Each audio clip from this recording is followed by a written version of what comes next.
This is the Used Car Dealer Podcast with your hosts, Zach Klemp and Steve McClory. Hey, it's another episode of the Used Car Dealer Podcast. I'm Zach Klemp. And this is Steve McClory. And we're excited today to get back into doing the podcasting, obviously with the coronavirus, also known as COVID-19. A lot of people are working remote. It's silly. We're actually working remote as well. And it's a really interesting time right now for auto dealers, people in retail, aviation, hotel industry. Because of the coronavirus, it has caused shutdowns across the country. In fact, in San Francisco, where we're based out of, you cannot go outside. You could only get restaurant delivery. You could only go to a grocery store or pharmacy for the next 2 weeks. And if you've been watching the stock market over the past 2 weeks, you've seen the Dow, plunge into the low 20,000s, which is unprecedented. We had Monday this week where the Dow almost lost 3,000 points. So it's uncharted territory for our economy. And I wanted to start things out with you, Steve, and wanted to hear, what are you hearing from dealers on the front lines about the coronavirus and the climate of today? Thinking about the safety of their employees, obviously thinking about their livelihood. Independent dealers, they're just resilient. I mean, they really are. I mean, 500 years from now, or at the end of times, there's, be cockroaches left in independent dealers. And I mean that as a compliment. No, really. Independent dealers have faced all types of adversity before, and it's not like the market today has gotten any easier. But look, it's a real thing. Some of them are real cool about it, right? They're going to work through it. You got to assume, a lot of the competition is going to back up a little bit, let off.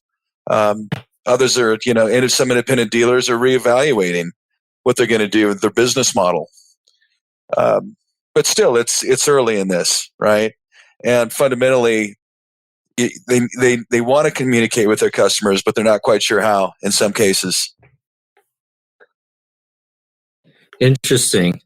And we actually had some exposure actually in another country. Both you and I, we were in Southeast Asia earlier in the year, and they were dealing with the COVID-19 from China. And we saw some of how that country was actually handling the epidemic. And for instance, just about every building that you would walk into, they would have a temperature check.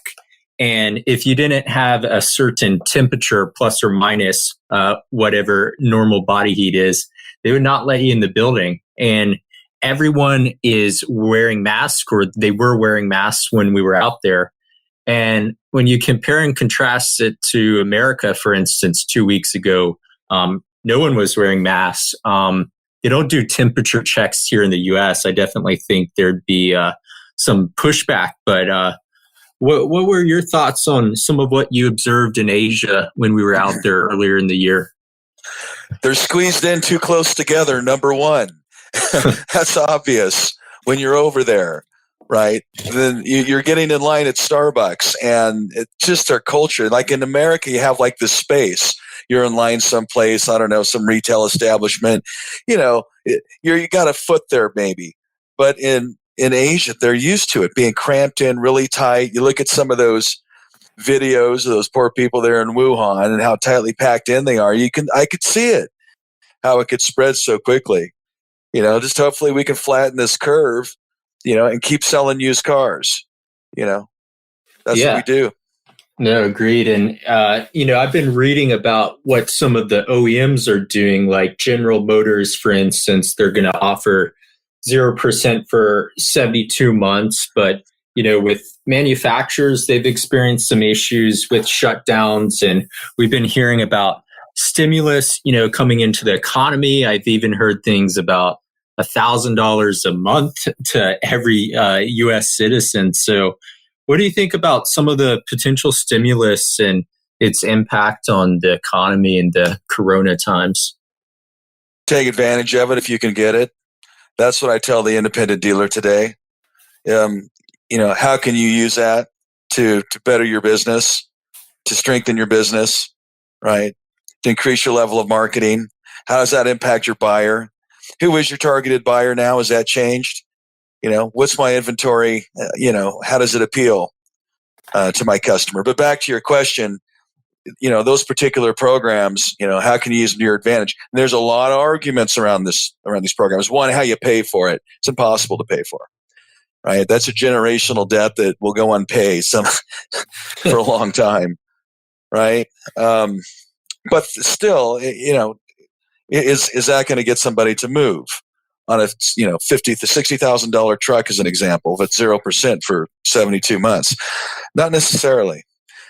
A lot of activity though. I am hearing in that range between that sort of that 3,500 and 10,000 or 8,000 range, 10,000 range. That Facebook Marketplace sort of sweet spot. A lot of activity there. But what are your thoughts on the stimulus? I'm getting off track a little bit. Tell me what you think. Well, I think the stimulus, they're going to have some programs for small businesses, but from the dealership standpoint, they're thinking about what's happening now. I have my floor plan. I have employees. I was listening to another auto dealer podcast earlier this week, and they were talking about a dealership, and they had a service drive, and one of the service people actually got Corona, and they were figuring out, how do you let your customer base know of that? What's the right way to approach a potential Corona outbreak at your own dealership? Yeah. And no one wants to. Yeah. Who wants to throw that brick through the window? Exactly. Right? And have the news crew show up of how you're the guy that's doing your quick loops for you there, your mechanic, and infected some lady that worked at a nursing home that killed 20 people. No, that's an exception, obviously, and it's very sarcastic, but really, right? How do you control it? And their messaging. I heard from a dealer I bought a vehicle from, hadn't heard from him in 2 years. All of a sudden, I get a COVID-19 email about all the steps they're taking for sanitation within the dealership. And they are taking careful steps, but I think that's smart. They're communicating with their customer base. I read it, even though I haven't purchased a vehicle there, but who knows what kind of programs that could come out that, helps inject maybe some credit and some liquidity into this market that's going to be, we know is going to be needed in the coming months. Yeah, and I think it presents some interesting challenges as well as opportunities for both independent and franchise dealerships. I think one interesting part of your process is going to be digital retail and whether you do home deliveries, depending on your state and whether, of course, it allows for that with, wet signature, things of that nature. But I think that, dealerships will get to experiment with digital retail over the next couple months, especially if in-store traffic is no longer permitted or reduced significantly. Well, here's the thing too. Think about the portion of non-prime loans, right, that require those additional stipulations, and a lot of dealers now already, right, or they're walking the customer calls in, they're walking them over to their webpage, their credit application, explain to the customer what it is. Customer fills it out online, sends it in. Right now, buy here, pay here. Right, they do their analysis. Traditional maybe does. They have a few non-prime banks that they use. They'll take a look at the credit, make the decision from there if they're going to move it to the bank or not. Right, that's that traditional process. Well, part of that process should be also getting those steps in advance. Having the customer take a picture of that pay stub and send it in advance, not having to go back and forth. Kind of, rethinking that. How do you do it in one shot? Make it more efficient with that non-prime customer, which is more than half of our customers' market.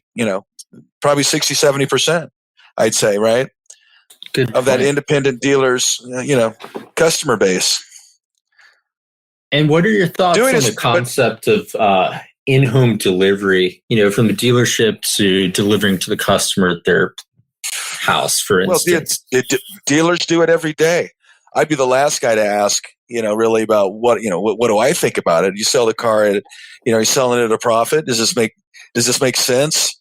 Is this an impact by how many of these am I doing already per month? Do I do it at all? A lot of questions, I guess, that Zach, I couldn't answer, but these are the types of things that, I would ask a customer on the phone. We're having these conversations. They're all a little bit different. Like to your point, the exotics, right? I was talking to a guy the other day that does some international stuff, including, I think it was South Africa, where he shipped some things. He was, as a matter of fact, talked to him yesterday, and he was concerned about personnel and safety at the time. And of course, we talked a little bit more, but he runs a thriving business. But of course, who does it not affect? It's a ripple effect that impacts all of us, from the one-man show, the husband and wife teams that are out there, exotics, 15-plus user operations. We're in it together. But I tell you, independent dealers are resilient. They'll overcome this.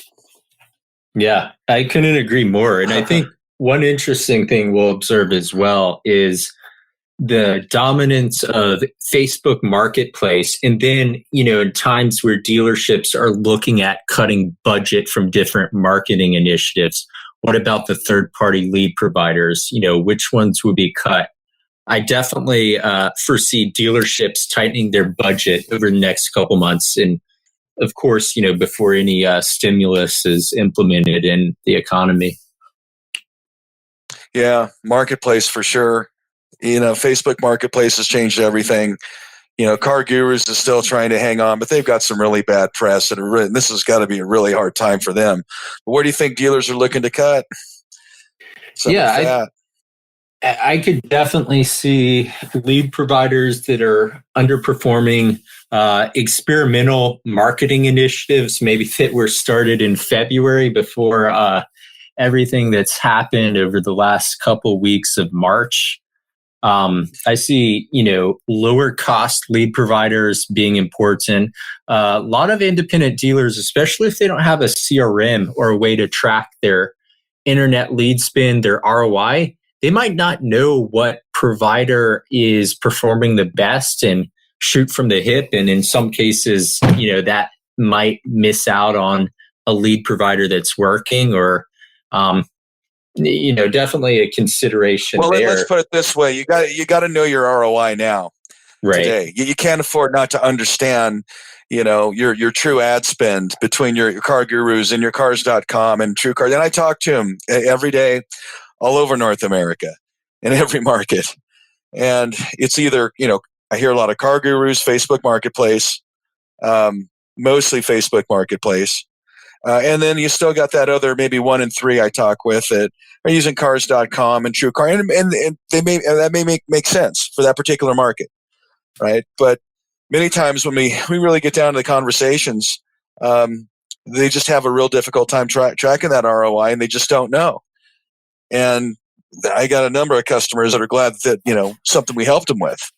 Really identify, where do I need to shift that spend? You better know now. Agreed. Don't wait. Take action. That's the other thing. Don't sit still. Not now. You don't have time to. Yeah, and I see, some vendors being let go by various dealers. In these times, they have to be prudent about their decisions. So, your core solutions, your CRM, your website, your dealer management system, you got to have. Yeah. But what's optional? Well, here's the thing. I remember this same exact thing in 2008. I mean, franchise dealerships were checking the trash bill. Oh my God, I can't believe I was spending this much, right? They get really granular on their budget. You can't ultimately, expense your way to a profit. You still got to sell cars. You got to sell them at a profit. You still got to buy them wholesale. You still got to, market to your customer. These things don't change. It's a livelihood. But analyzing their, spend and trying to say, well, where should we say? Well, where do you think they're going to go first? Right? Ancillary software, but the lead providers, always, marketing. Yep. Always. Now, in the leads that you do have, you better nurse your existing customer base and learn how to do it, and message them at the right time with the appropriate type of message. Texting preferred, right? Automated emails are nice, but times are changing. You got to have that texting platform in place to get through this. 90% open rate. What better do you want? It's just hard for dealers to execute, and especially independent dealers, because we run lean. And you should run lean. But if you shouldn't run lean and not have the tools to effectively communicate better. And I couldn't say that if I hadn't talked to so many hundreds of, terrific men and women that are part of the, the selling army, so to speak, that are out there doing it every day. And it's kind of like, I root for the underdog. And I feel like as an independent dealer, you are the underdog today against that franchise. And no matter how bleak this gets, there's always silver lining. There's always opportunity here. But you got to be looking for it, because if you stay paralyzed, you're never going to see it.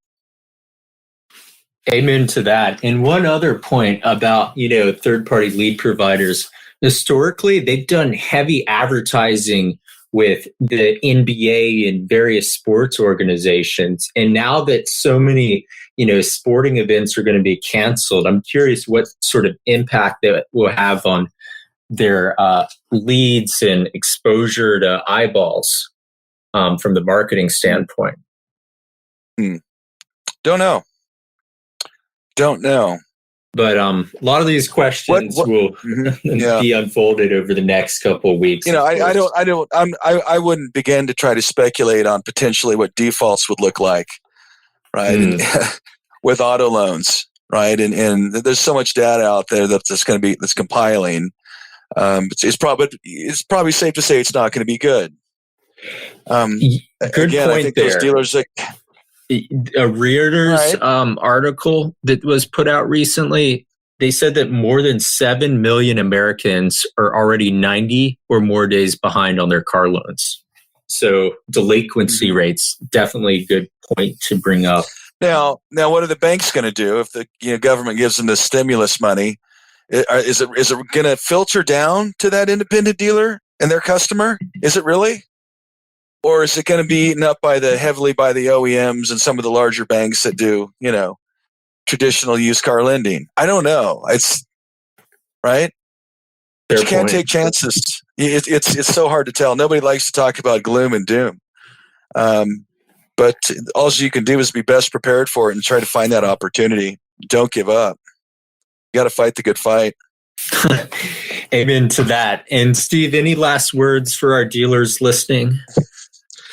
No, I just that thank you to the selling army for being so terrific all the time, and there's so many of you out there that I'm rooting for you, from RV dealerships to the husband and wife operations throughout the North America, including Canada, using selling to those larger operations. Thank you all.